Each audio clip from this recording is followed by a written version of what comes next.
어느 가정에 전혀 생각지 못한 화재가 발생했습니다.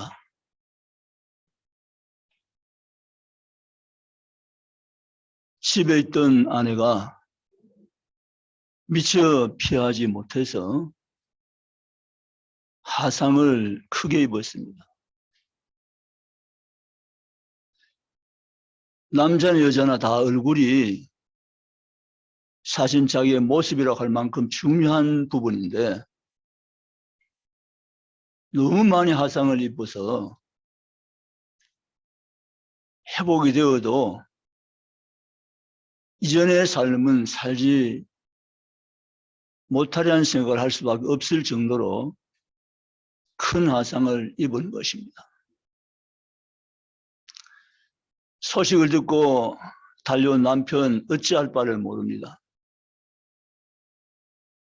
의사가 최선을 다할 테니까 너무 마음에 상심하시지 마세요라고 했지만 큰 위로는 될 수가 없었습니다. 시간이 지나며 치료가 되어지지만 아내는 더 깊은 절망에 사로잡힙니다. 내 얼굴이 어디 가냐는 거죠. 나라는 존재의 이미지는 없다는 것입니다. 치료를 6개월 집중치료를 받고 집으로 왔습니다. 집으로 들어가는 아내 방문을 걸어 잠그고 나오질 않습니다. 남편이 그러지 말고 제발 문 좀 열어달라고. 문 좀 열어달라고. 그렇지만 아내는 문을 잠그고 문을 열어주지 않습니다. 정말 큰일이죠. 이 일을 어떻게 해결할 수 있겠습니까? 남편이 병원을 찾아갔습니다. 의사를 만나서 남편이 이렇게 상담을 했습니다. 저는 오늘 특별한 마음을 먹고 병원에 왔습니다.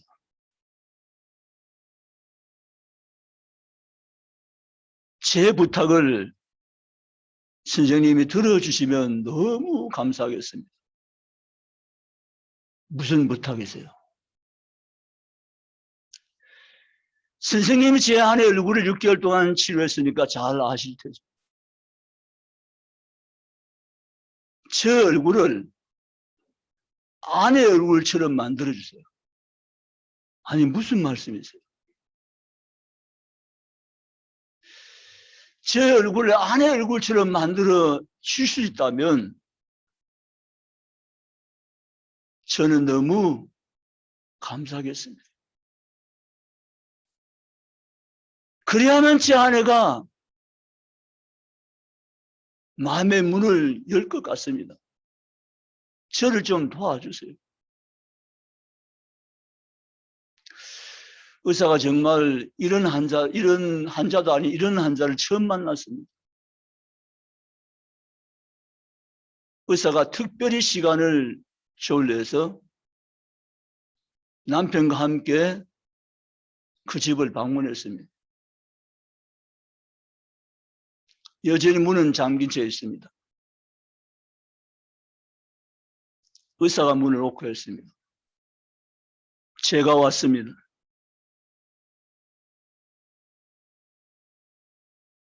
의사가 이렇게 얘기합니다. 한 가지 제가 지금 드릴 말씀이 있어서 남편과 함께 제가 방문했습니다.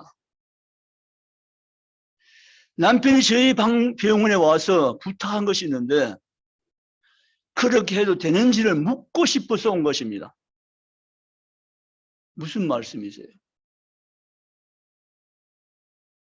남편이 이렇게 제게 부탁을 했습니다.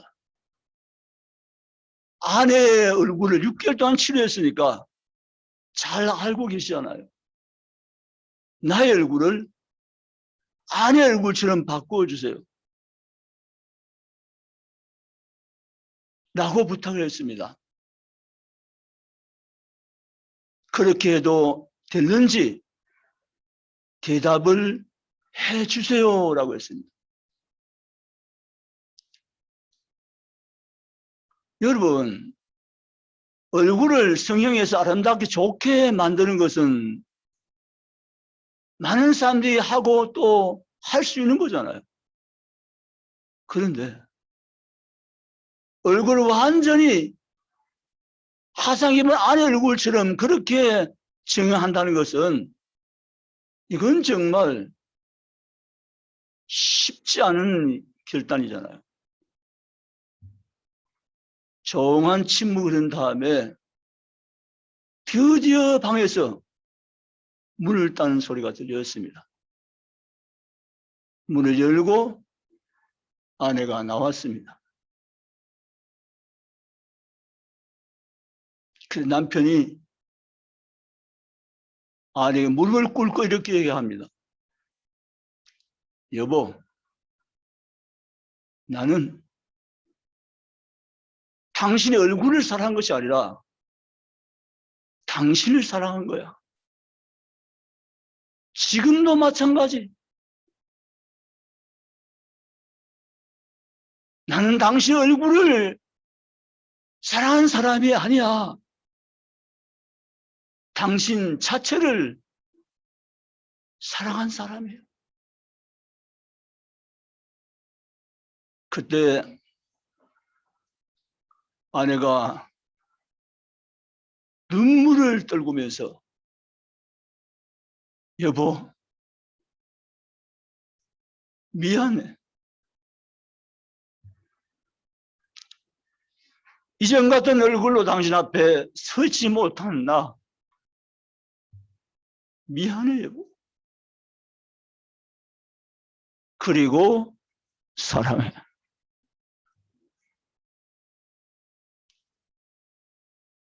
사랑하는 성도 여러분,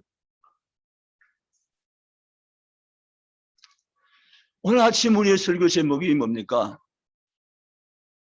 예수님 왜 그렇게 하셨나요? 예수님 왜 그렇게 하셨나요?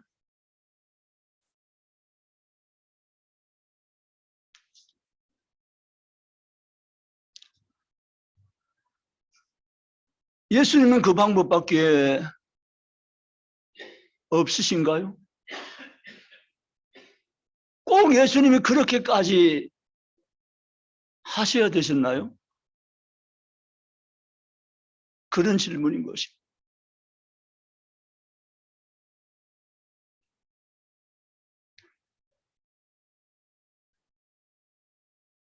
아내를 사랑한 나머지 하상 입 얼굴 잃어버린 아내처럼 정형을 하고 아내에게 다가가고 싶었던 그 남편처럼, 아니 그 이상 우리 하나님께서 저와 여러분을 사랑하신 까닭에 오늘 요한복음 3장 16절이 우리에게 주신 선물인 줄 생각합니다.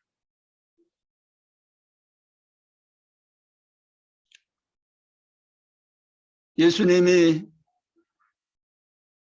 저와 여러분을 너무 사랑하셨기에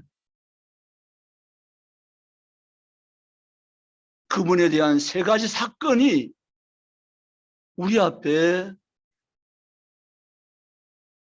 보여집니다. 첫째가 성육신 사건입니다.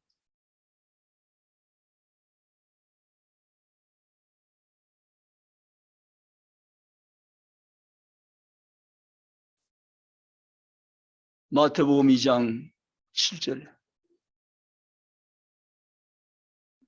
구유인이었으니 곧 예수라. 사진 띄워주세요. 하늘에 계신 하나님이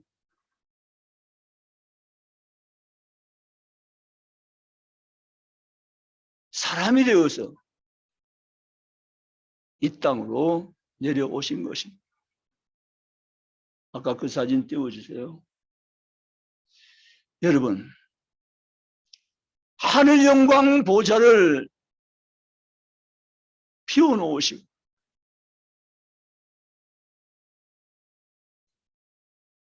스스로 낮아지셔서 인간이 되어서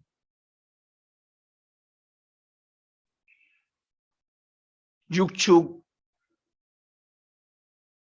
거처인 구유로 예수님 친히 내려오신 것입니다.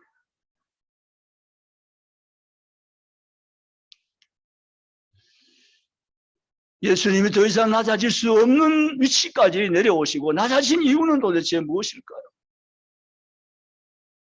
왜 예수는 그렇게 하셨나요? 좋은 저택에서 좋은 환경에서 태어나실 수는 없으셨나요?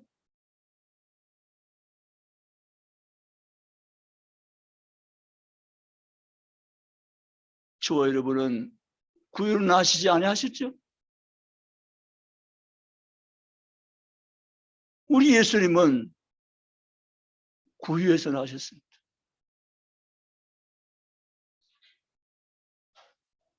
빌립보 2장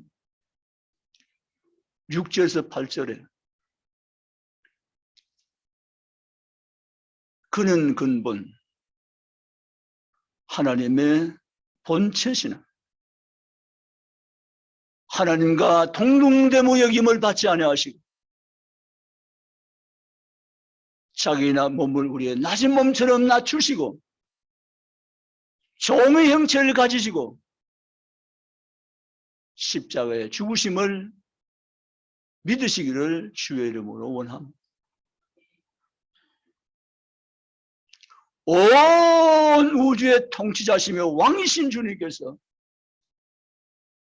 전능하신 하나님 건세자신 주께서 그 영광스러운 보좌를 아끼지 않고 비워놓으시고 이 땅으로 내려오시고 낮아지시고 사람의 모습 아닌 종의 모습까지 내려오시고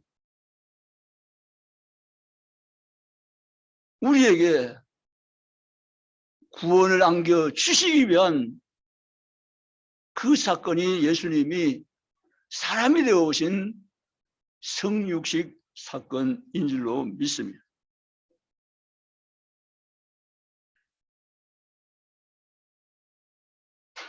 예수님 왜 그렇게 하셨어요?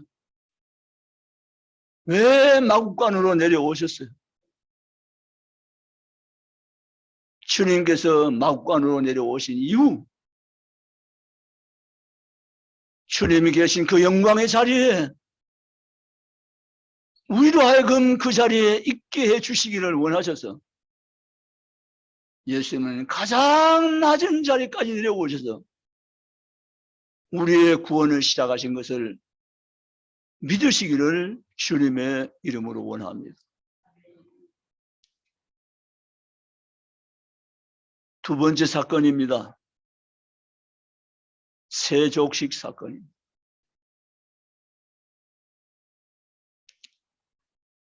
예수님이 자신이 떠나갈 날의 시차를 다투는 것을 아시고 서둘러 하시기를 진행시켰습니다. 그것이 바로 성만찬 세족식입니다. 주님과 함께 식사했던 차례가 여러 차례 있습니다. 3년 반 가까이 예수님과 함께 식탁을 마주하며 먹고 마셨던 12제자들. 그러나 마태복음 26장의 이 사건은 마지막 성만찬이었습니다. 의미심장한 그날 밤 목요일 저녁에 예수님은 마지막으로 사랑하는 제자들과 함께 식탁 교제를 나누셨어요. 철없는 제자들, 이 밤이 마지막 밤인 줄도 모르는 제자들, 그들 앞에 앉혀놓고 예수님은 성만찬을 진행시켰습니다. 얘들아, 떡을 받아라. 이 떡은 너희를 위한 내 몸이니라 하시고, 얘들아, 잔을 마셔라. 이 잔은 너희를 위하여 흘리는 피, 나의 피라고 말씀을 하시면서 묵묵히 성만찬을 진행시키고 있던 그 예수님, 그분이 우리의 주님이십니다. 주님은 성만찬과 함께 이어서 세족식을 진행시킵니다. 대야에 물을 담으신 예수님은 허리에 수건을 두르시고 제자들 의자에 앉히시고 제자들의 발치에 앉으신 예수님, 완전히 자리가 지금 바뀐 거지.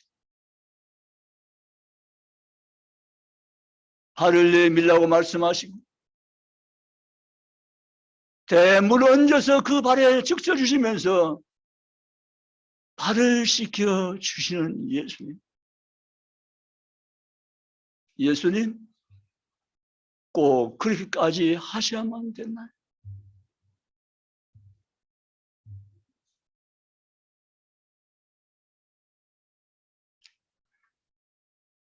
요한복음 14장 4절 5절에 예수님은 세족식을 진행하시면서 왜 내가 너에게 발을 씻어줘야 하는지를 알려주셨습니다.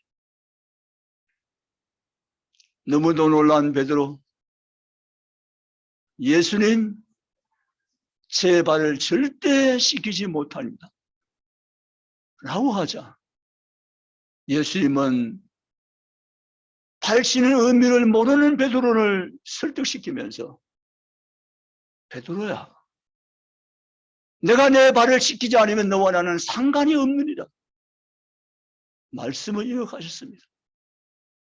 그때 베드로가 깜짝 놀라면서 아니 예수님은 그 말 취소합니다. 발을 씻기지 않으면 예수님과 상관이 없다면 저는 발뿐 아니라 머리까지 제 몸을 씻어 주시옵소서. 그때 예수님이 이어가면서 말씀하십니다. 아니다 베드로야, 목욕한 자는 발만 씻으면 되니라. 원죄를 사함받은 자는 자범죄를 해결하면 되느니라 라고 말씀하셨습니다.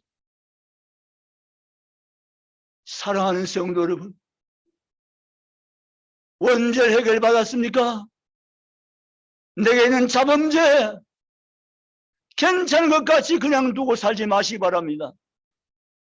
회개함으로 용서의 은혜가 힘있게 된 것을 여러분 생각하시고, 너희가 죄를 자백하면 의로우사 그는 깨끗하게 하실 것이라는 말씀을 붙잡고 주님, 제가 지은 죄를 사하여 주심을 믿습니다. 주께로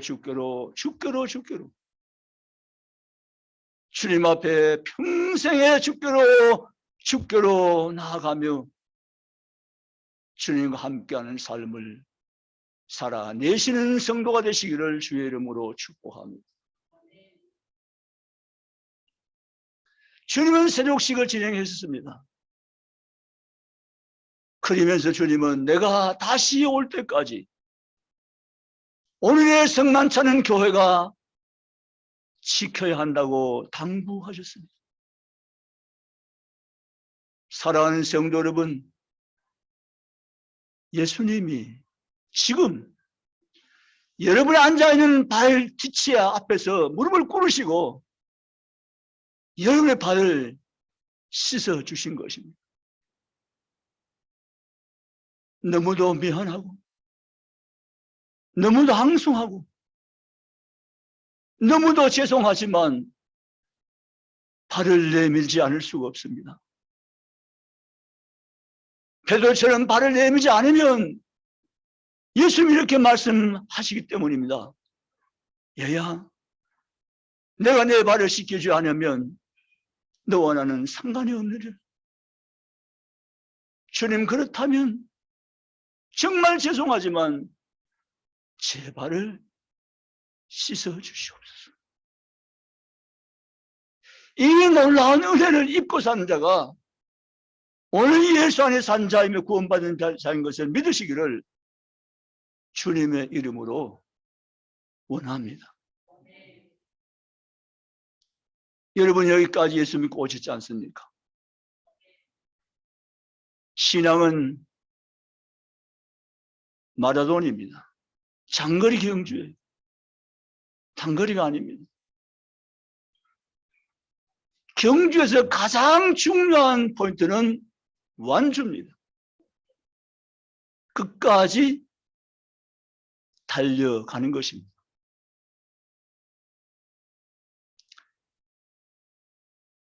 사도 바울은 고린도교회 편지하면서 신앙 운동장에서 달리는 선수와 같은 것이고 경주가 신앙이다라고 말씀했습니다.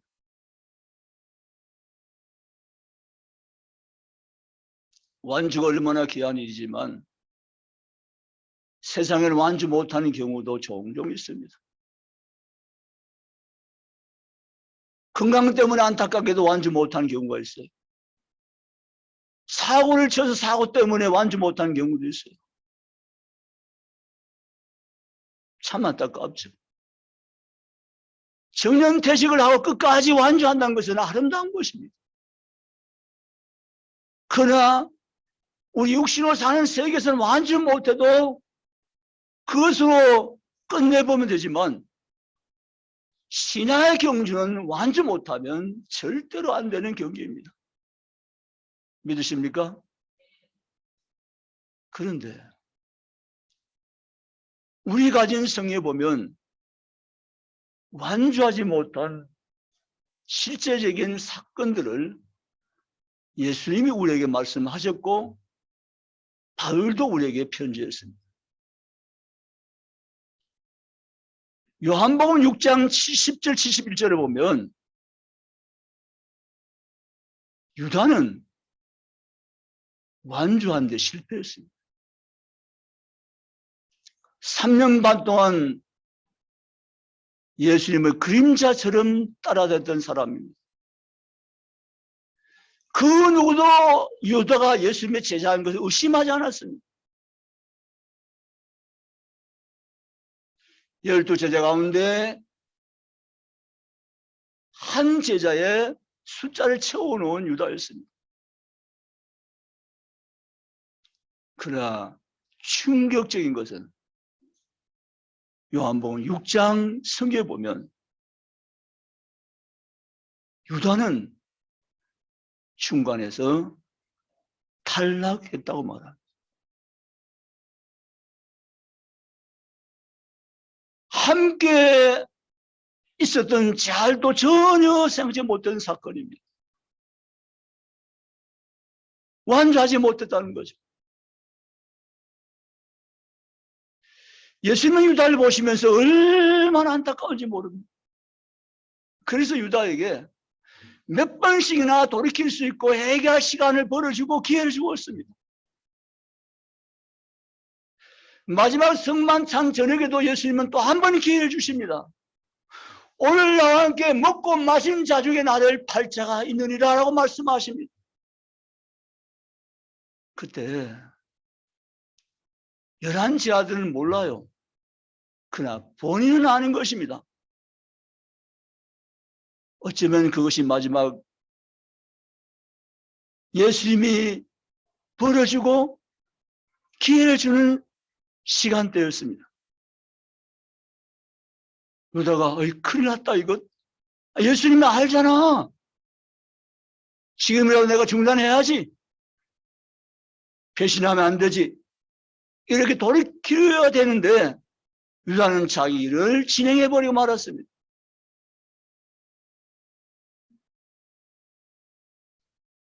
여러분, 신앙은 완주가 목표입니다. 아멘이십니까? 사도 바울은 법대로 경주해서라고 말했습니다. 법대로 경주해서. 제가 꼭 목사야만이 아니라 법대로 경주한다는 건 뭔가? 말씀대로 진리대로 경주하라는 겁니다. 아멘. 법대로 경주해서. 법대로 경주를 잘해서 완주를 해야 된다는 것이 바로 신앙의 목표인 것입니다. 빌레몬서 1장 끝절에 보면 바울이 너무 안타까워하는 한 사람 이름이 나오는데 그의 이름이 데마입니다. 디모데후서 4장에 보면 데마는 세상을 사랑하여 달마디아로 갖고 오라고 했습니다. 여러분, 데마가 완주하지 못했습니다. 한동안 데마는 오네시모로와 함께 바울의 동력자였습니다. 바울의 사랑받는 동력자였습니다. 바울이 편지를 보내면서 내 사랑 데마에게 문안하라고 그렇게 추천까지 했습니다. 그런 인물 데마지만 그는 완주하지 못했습니다. 사랑하는 성도 여러분, 완주하는 그리스도는 완주의 영광을 경험하고 주께 영광 돌린 그리스도인 주님이 꼭 되시기를 주님의 이름으로 합니다. 우리 신앙생활 하면서 정신 바짝 차셔야 됩니다. 정말 정신 바짝 차려야 됩니다. 원수막이 우는 사람이 두고 다니면 삼키 잘 찾습니다. 할 수만 있으면 우리를 넘어지게 만들고 완주하지 못하도록 방해합니다. 그 세력을 내 힘으로 절대 못 이깁니다. 내 능력 가지고 이길 수가 없는 전쟁입니다. 그럼 우리가 어떻게 이길 수 있을까요? 성령 하나님의 능력입니다. 그분의 도우심입니다. 그분의 이끄심입니다. 그분의 능력 주심입니다. 그래서 우리가 성령 하나님을 의지합니다. 성령이시여 나를 도우소서. 성령의 능력 내게 주시옵소서. 순간마다 일마 때마다 성령 기름 부음을 내게 부으시옵소서. 그래야 내가 정신 차리고 법대로 경주하며 완주한 데까지 나갈 수 있는 하나님 기뻐하시는 경주자가 되게 나와 함께 하여 주시옵소서. 그런 성도들이 다 되시기를 원합니다.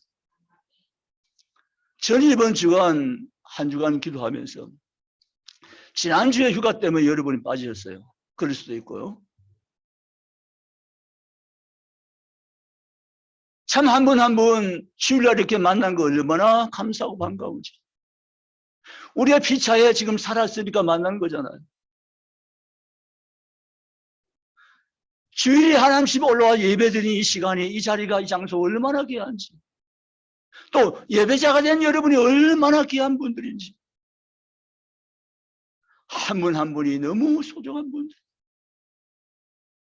그 한 분 한 분을 위해서 예수님이 말구에 오셨고 그 한 분 한 분을 위해서 예수님이 허리를 굽히시고 새벽식을 행하셨고 성만찬을 집행해 주신 것입니다.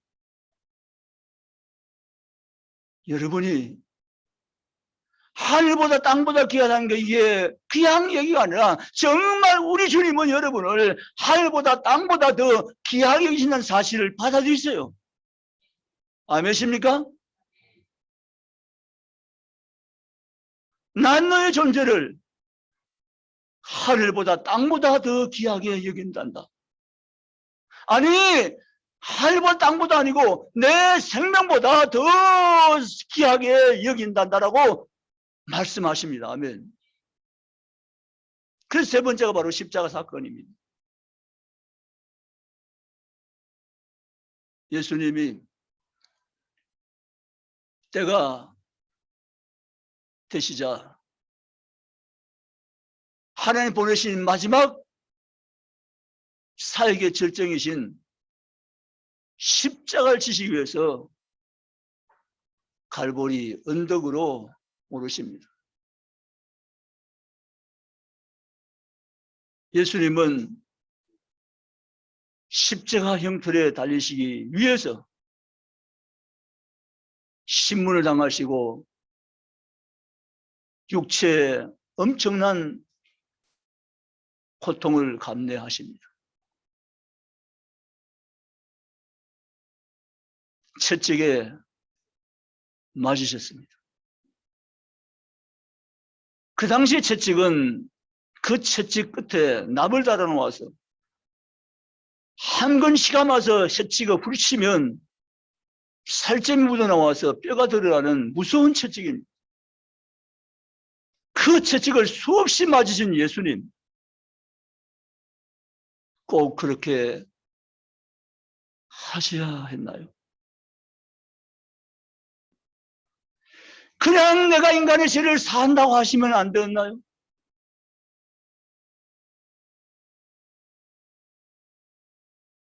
예수님은 무시무시한 그 채찍에 온 살이 찢겨나가시고 피 범벅이 돼서 피 먹는 육체가 예수님 육체가 되었습니다. 그 예수님을 십자가로 못을 박습니다. 양팔에 발을 겹쳐서 십자가에 쇠못을 박습니다. 가시에 찔려도 너무 아프다고 소리지는 우리들인데 가시에 찔리는 것이 아니라 녹슨 세 개의 못에 양발에 십자가 못이 박힌 것입니다.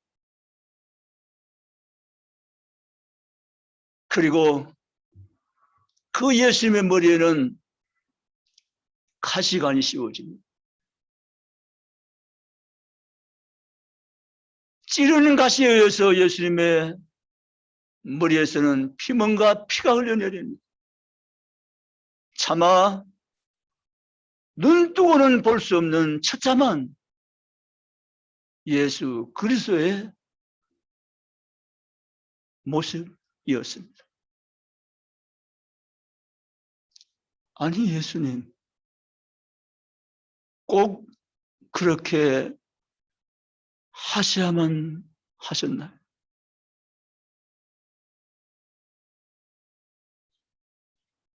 여러분, 우리 그림에 보면 예수님의 십자가에 달리셨을 때 옷을 입은 것으로 그래 그림을 묘사할 수밖에 없어서 그렇게 그려놓았지만 실제 예수님은 실오락이 하나 걸치지 않고 나체로 달리셨습니다.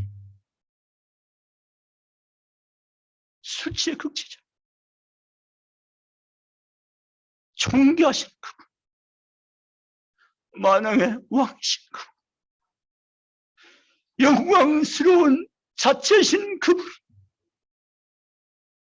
왜 실로에 하나 걸치지 않은 나체의 모습으로 십자가에 벌거숭이 돼서 달리셨을까? 그것은 오늘 이 자리에 올라오 나 때문인 것을 믿으시기 원합니다. 여러분의 구원을 위해서, 여러분의 생명을 위해서, 여러분이 십자가의 제사함을 얻는 길을 열어주시기를 원하셨어. 주님은 그런 십자가를 달게 해주시고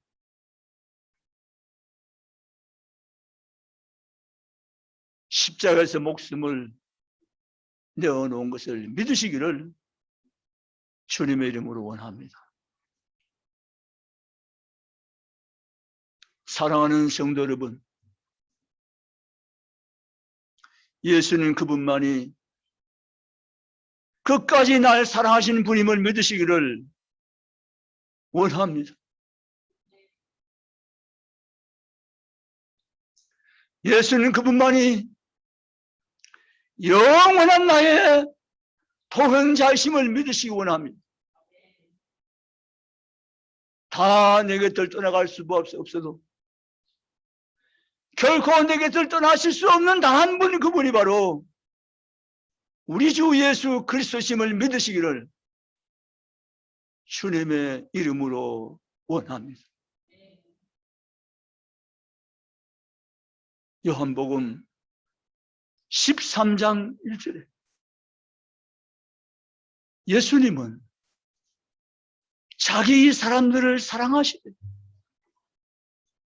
끝까지 사랑하시며 끝까지 사랑하시며 끝까지 사랑하시며 믿으시기를 원합니다. 이것이 바로 요한복음 3장 16절의 사랑인 것입니다.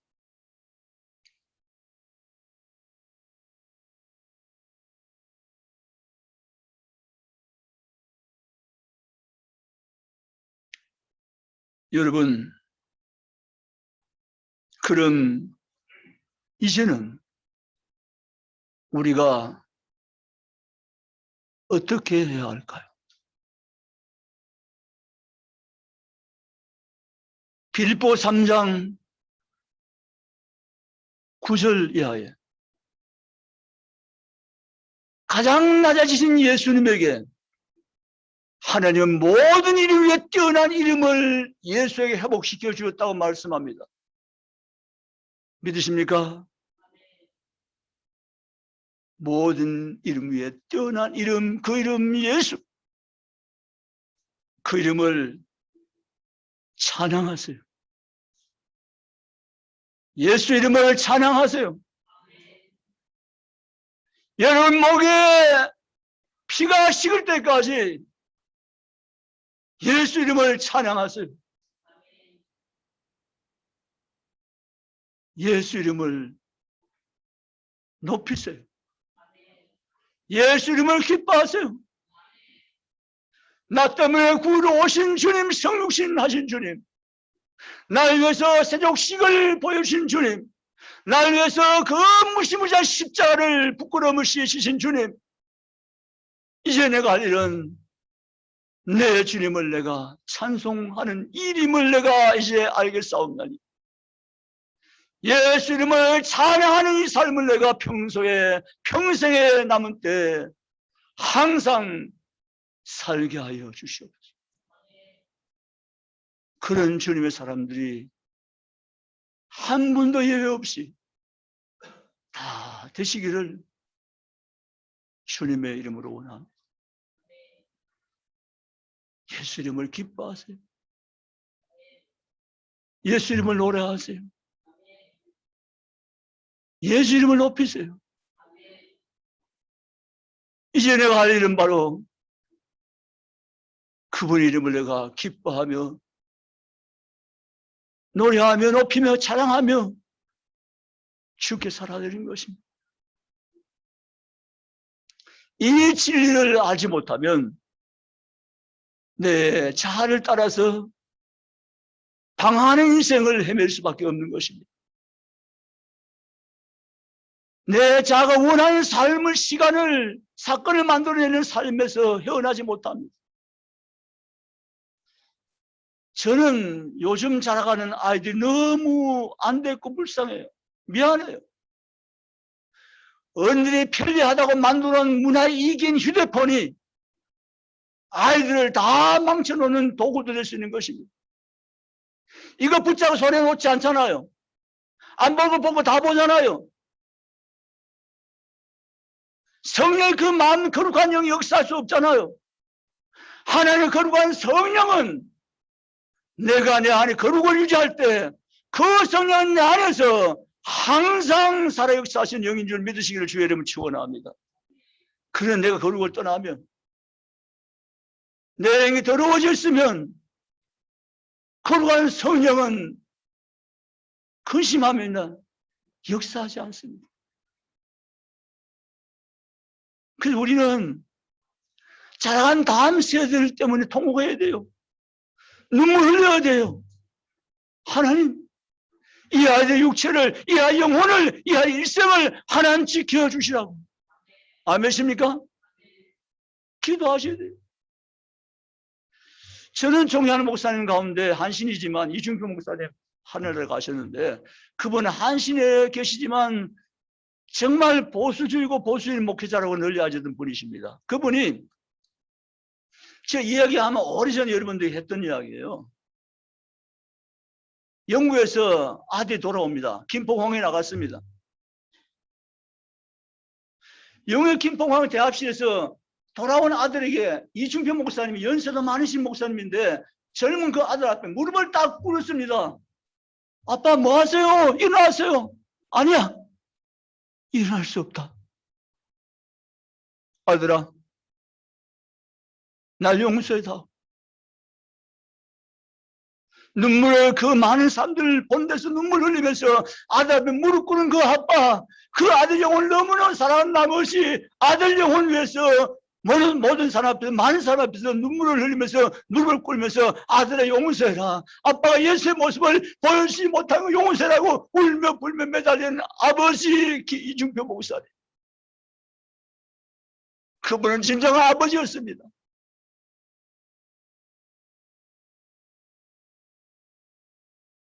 여러분, 우리 모두 예수 닮읍시다. 아멘입니까? 주님, 내 안에 더러움을 가진 모든 어둠의 악한 영들 떠나갈지어다. 내 생각 속에서 떠나갈지어다. 내 삶을 주관하는 악하고 더러운 영들은 내게서 떠나갈지어다. 성령은 내게 임하여 주시옵소서. 거룩의 영으로 임하여 주시옵소서. 주님의 영으로 내 가운데 임하여 주시옵소서. 성령 받고 거룩한 영으로 회복되어지고 승리하는 하나님의 자녀들, 우리 아이들, 우리 자녀들, 우리 모든 성도가 다 되시기를 주님의 이름으로 축복합니다. 이제 우리가 할 일은 예수님과 함께 사는 거예요. 예수님의 시선을 떼지 않는 거예요. 날마다 예수님 바라보는 거예요. 날마다 예수님 생각하는 거예요. 날마다 예수님과 동행하는 거예요. 전에 우리 교회 아이들 놓고 기도한 일제목이 바로 그겁니다. 하나님, 우리 애들 이름 하나 부르면서 예수님을 인격적으로 만나게 해주세요. 누구누구 예수님 인격적으로 만나게 해주세요. 예수님 만나면 이해가 됩니다. 예수님 만나면 이해해서 인생은 성공입니다. 예수님 만나면 이해는 하나님이 들어서 정말실 하나님의 자녀가 반드시 될 것입니다. 예수님 만나주세요. 그런데요, 악한 영들은 이해가 예수님 만나면 큰일 나니까 못 만나게 온갖 방해 공작을 가져옵니다. 우리 중북에 출입하는 아이들, 성도들 아이들 위해서 여러분 기억날 때마다 많이 기도해 주시기 바랍니다. 아멘이시죠? 우리 교회 출입하는 아이들, 부모, 자녀들이 예수님 인격적으로 만나는 모든 자녀 되게 달라고 여러분 눈물 흘려서 기도해 주시기 바랍니다. 아멘. 말씀을 마치겠습니다.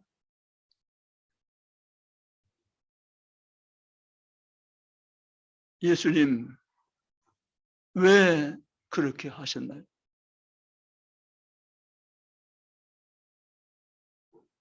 그렇게 하신 이유, 하나님의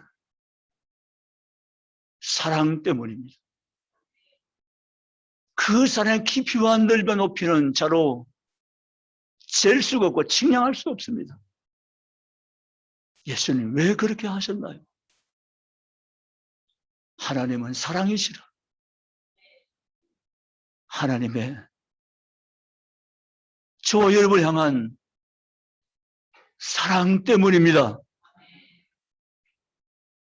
그 사랑 받는 자, 저와 여러분인 것을 분명하게 기억하시고 그 사랑 안에서 하나님을 사랑하며 자신의 영혼을 사랑하며 함께 건속된 성도를 사랑하며 그 사랑 가지고 남은 때를 잘 살아드릴 수 있는 믿음의 경주자가 저와 여러분이 다 되시기를 주님을 바라서 이 말씀 드렸습니다. 기도하시겠습니다.